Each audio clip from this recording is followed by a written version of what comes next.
And for today personal tip, ang aking personal payo for today, may kilala ka bang mahiyain?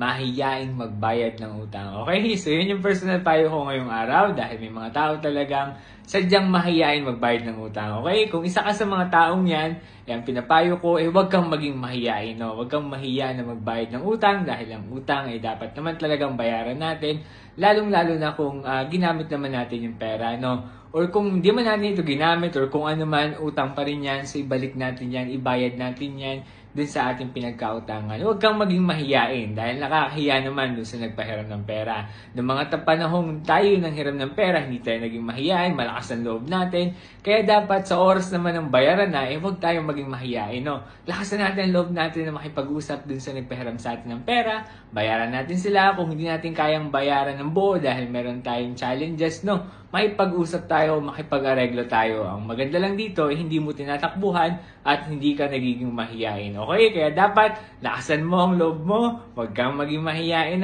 pagdating sa pagbabayad ng utang. Okay? Kung nagustuhan mo itong video na to at sa tingin mo, makakatulong sa'yo or sa kakilala mo, baka pwedeng pakilike and share. Pwede mo rin palang silang itag, no? At kung hindi ka pa follower ng FB page ko na for today, baka pwedeng pakilike and follow. Pwede mo rin palang i-follow sa TikTok at i-subscribe sa YouTube. Yun lamang. Salamat!